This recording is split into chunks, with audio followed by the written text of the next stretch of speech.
Hey everyone. So I'm in Lucena, a town not far from Sevilla, in Andalusia, in the southern part of Spain, where you typically have temperatures of 40 to 50 degrees Celsius in the summer. So the warmest part of Spain, southern Spain, right? Mm-hmm. And it's kind of like the manufacturing hub, the manufacturing refrigeration hub of Spain. There's a lot of different manufacturers here with different facilities. And today I'm visiting Intarcon.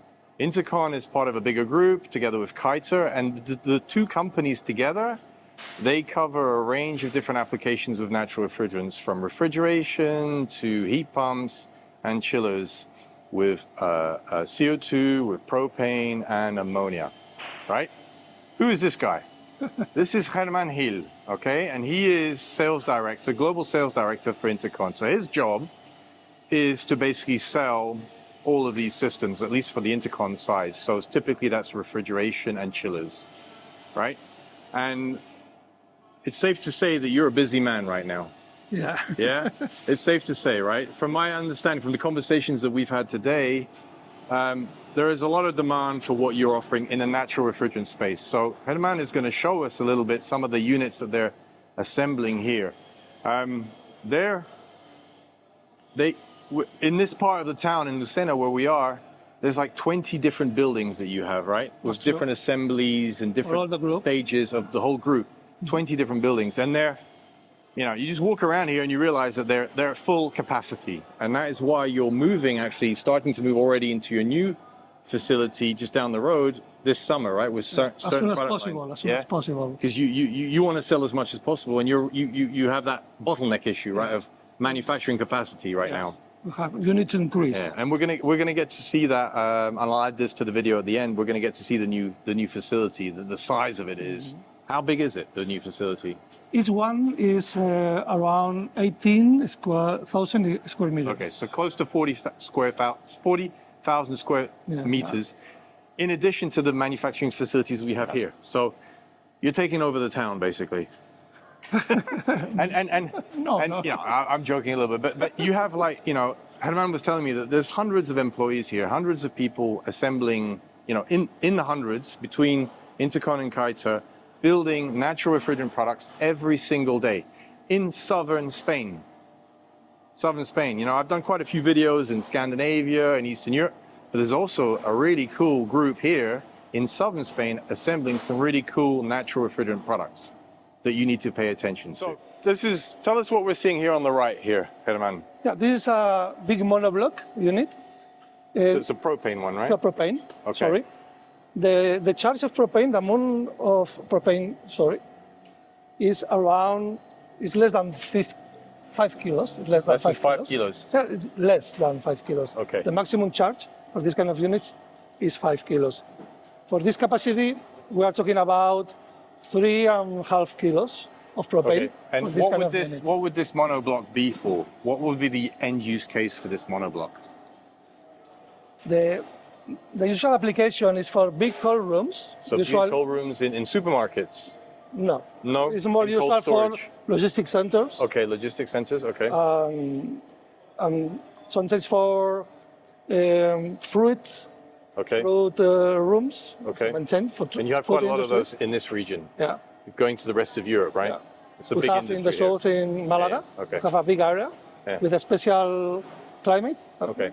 And some of the core components you have here, I see a flash cold compressor here. Yeah, mainly we are working with flash cold in propane, but also we work with an optional with Bitzer. When the client is demanding Bitzer, we can install Bitzer. Okay. But so our standard is with flash cold. Okay. Semi-hermetic compressor.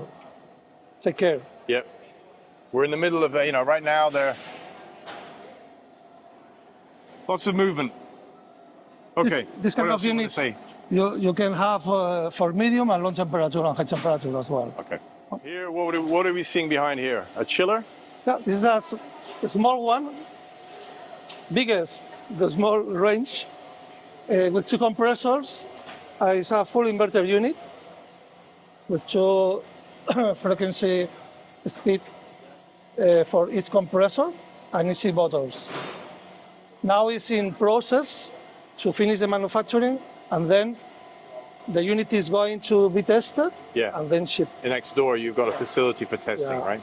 Before it gets shipped to the customer. All our units, before they are shipped, we test it in our labs. So, you know, every day you've got different products that are being made and assembled. So today, we looked for a little bit of transcritical CO2. There were none being assembled, but you do have that in your product range. But something that you were saying is that you've got quite a lot of subcritical CO2 systems that are in demand, right? Right. You can see there are 2 units, subcritical racks. Okay, they're ready to ship? Ready to ship with CO2. The compressors are bitter in this case. And this rack is condensed by glycol. Okay. And the glycol is coming from a chiller unit who is using sometimes propane or ammonia. So it's a full natural solution for big centers, logistics centers, or distribution centers. Also for meat industry, we have many projects do it.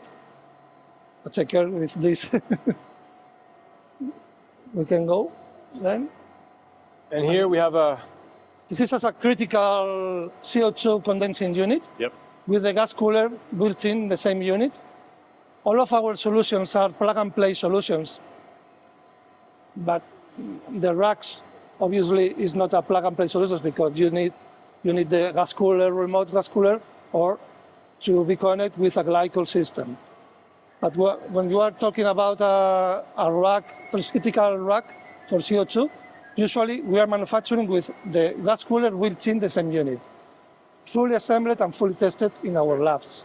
So but here you've got, today we've got a lot of subcritical units, right? Yeah, and this one is a critical. Yeah, so, and we won't talk about the other refrigerant that's being used in this particular unit, but that could be replaced with propane should it ever be needed, right? Yeah. So, but the question I have is, it's surprising to me to hear that you actually have quite a lot of demand for subcritical CO2 still today. Yeah. Why is that? Is that because it's just giving the performance at a certain price point? In this case, for this project, the performance or the make decisions comes from the end user, because the end user, in this case, prefer the subcritical technology because this unit is going to be installed in the south of Spain, where the climate is very warm. It's really warm. In summer, maybe you have more than 40 degrees, Celsius degrees. So you can go with a transcritical solution. But you have that in your range, right? You've got parallel compression, transcritical CO2. But the performance in the price point is different, and that's where maybe some of the customers aren't asking. The price is more or less the same price when you are in comparison this kind of solution with parallel compressor. When you are talking about ejectors, the price is highest with ejectors, obviously. That's the cutting edge. But in your product pipeline, obviously CO2 is part of your future, right? And you're going to continue developing solutions with transcritical. We're increasing our development in the range of CO2, transcritical CO2, because with subcritical solutions, we have a lot of experience in glycol or using propane as a primary refrigerant for the CO2, but we need more expansion of our business in CO2 transcritical. So we are going on in this way, developing next future ranges of this product to go to the market for transcritical solutions, because the demand is in transcritical solutions. The market is demanding more transcritical solutions than subcritical solutions in this moment. Yeah, absolutely. We're in another building right now where you're assembling larger propane chillers, correct? And we're seeing one right behind us. Tell us a little bit about this system here, please. This is a propane chiller for medium temperature to produce glycol at -8 Celsius degrees. And the cooling capacity is around 250 kilowatts. And the amount of refrigerant of propane is around 18 kilos, less than 20 kilograms. Of charge? Of charge of propane in 2 circuits, independent circuits. So that means 10 kilos, less than 10 kilograms per circuit. That's very low. That's very low. Yeah. Our designs for chillers, for propane chillers, the amount of charge of refrigerant of propane is around, it's less than 100 grams. It's around, the medium charge is around 90 grams per kilowatt of cooling capacity. Wow, that is low. This is the very low charge. Yeah. And what would this typically be used for? What would be end use case for this chiller here? This chiller you can use for industrial processes, Okay. beverages, pharma, All right. chemical, oil and gas, meat industry, fruit industry, It's a whole fish. variety. Yeah. And there's clearly a clear, this is where, in your range of products, this is probably the bit where it's keeping you the busiest, right? Yeah. Also, as well, in the last times, in the last year, in the 2 years, last years, we started also. We produce this kind of units for retailers, for supermarkets. The supermarkets. Yeah, supermarkets, they are using CO2 critical systems for So a this long is time. complementing. Yeah, not complement. They are changing and trying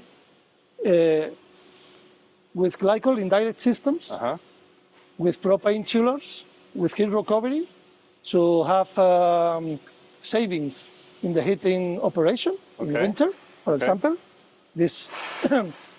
These solutions are used in France, Netherlands, and Germany, in some of the main retailers in Europe. They are trying these solutions with Intarcon. Okay. And also in Latin America, we have more or less 3 or 4 projects running from the last year until now with propane chillers. Also in Latin America, we are working, some retailers, with CO2 transcritical systems. Yep. We have some units there also installed. Yep. But the indirect systems are growing up also fast in Latin America and Europe also. Okay, interesting. All right, so here, just walking over, you've got a larger chiller here, right? Yeah. And you've got a chiller range that goes up to 500, 600 kilowatts, you said, Almost 600 kilowatts for glycol at -8 degrees. right? Okay. And the biggest with propane unit is with 5 condensers and 5 compressors. And the biggest, the amount of charge of propane is less than 40 kilograms of propane. Wow. Its circuit is moving around 7.5 kilograms of propane. It's it's a really extra low charge of refrigerant. These units, this one and the last one, 2 and 4 condensers, they are of our full inverter range of product.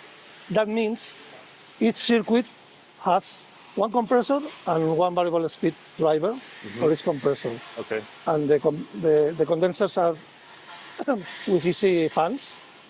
So the efficiency of this kind of units It's ultra is high. highest. Yeah, It's yeah, highest. yeah. The ACPR, according to the eco design rules regulation, with this kind of units is around 4.3 more or less.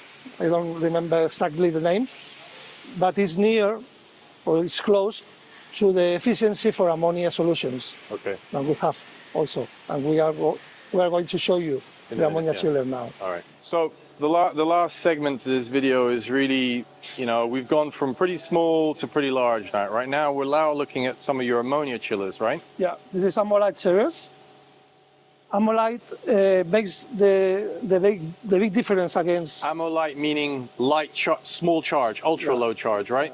I'm going to explain now. Yeah, okay. Just to make sure that I understood why it's called Ammolite. Yeah. Okay, yeah. Ammolite is the name of the series, the commercial name. Sure.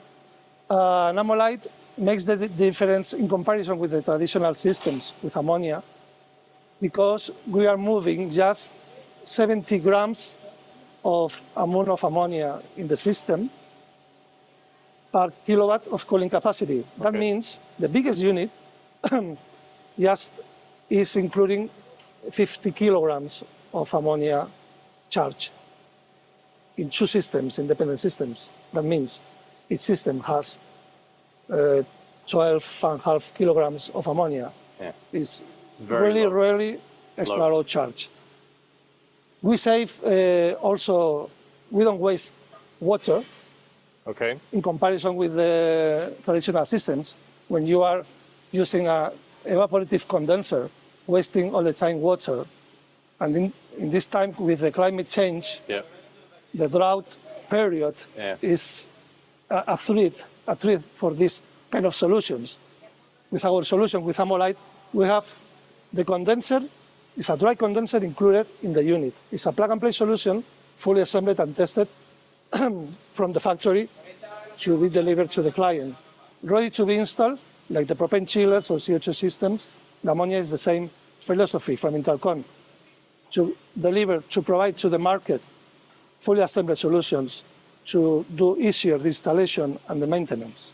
Well, what's the compressor that I see here in the back? This compressor is an SREM brand. SREM brand. SRM. Yeah, SRM. Okay. And then so the typical use case for this type of ammonia chiller would be?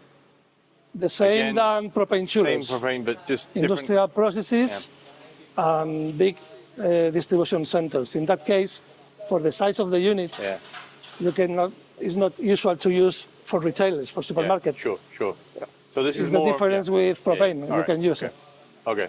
The biggest capacity for glycol to -8 is more than 700 kilowatts. So here, ammonia light got 700 kilowatts. Okay. All right. Very interesting. Thank you. Oh, you're welcome, Mark.